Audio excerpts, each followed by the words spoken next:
Hey everyone, finished watching the next episode of Power Rangers Megaforce, episode 10, Man and Machine. Biggs, the mutant the show forgot about last episode, is trying to convince a water monster to help in their fight against the Rangers. The dialogue is very rushed feeling. It reminds me of an old anime where the voice actors had to read their lines quickly to avoid overlapping dialogue. Couldn't Saban's editors just slow down and repeat the footage of Biggs and the monster? Was there a big time crunch or something? The scene goes by so fast, I barely have time to process what's going on. The water monster can turn people into shadows or something? Oh, okay, he can eat shadows, which will cause people to freeze. Okay, got it. The monster's first target is a guy at a hot dog stand. It attacks a park next, and Robo Knight encounters the monster. Tensu calls the Rangers, and they join Robo Knight. Robo Knight warns the Rangers to stay back so it can't get their shadows. The Rangers fight the monster, and Robo Knight blames them for getting in his way. Clouds roll in, and the monster retreats. Vrock and Bluefur meet up, and we learn the monster's name is Shadow Serpent.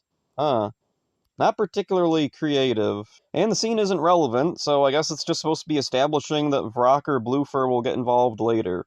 Troy goes to Robo Knight and tells him his new plan. The Rangers will distract Shadow Serpent. When he tries to steal their shadows, he'll be left open for an attack, and Robo Knight can strike. Robo Knight insists he won't work with others. Troy decides to wait and see. The next day, the Rangers attack. Robo Knight appears, but the Rangers aren't sure if he'll help. In the ensuing battle, Robo Knight is wounded and the Rangers protect him. Robo Knight is confused. He watches the team work together and is reminded of gears working together in a motor. He begins to understand the importance of teamwork. The Rangers go through with Troy's plan, and Robo Knight launches a strike at Shadow Serpent when he's distracted. He successfully defeats the monster, but Vrock revives it. Admiral Malcor apparently isn't aware of the alliance Vrock made with the mutants. The Rangers call the Zords, and Robo Knight transforms into his own Zord form. They work together and unlock a new power card that allows their Zords to combine with Robo Knight. With their new Gosei Great Grand Megazord, they defeat Shadow Serpent for good. The people who had their shadows stolen are returned to normal.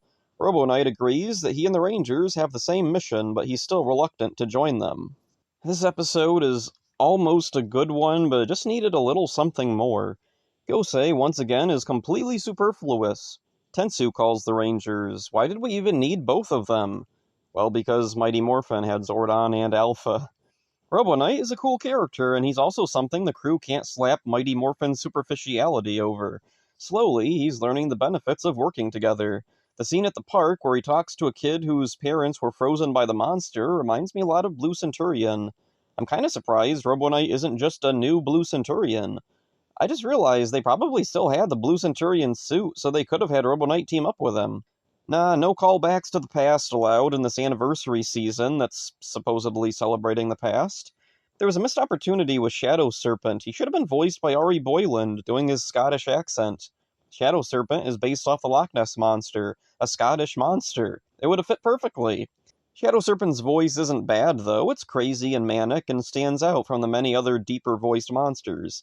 He was voiced by Adam Gardiner, who previously voiced Camdor in Operation Overdrive and would later voice Sledge in Dino Charge.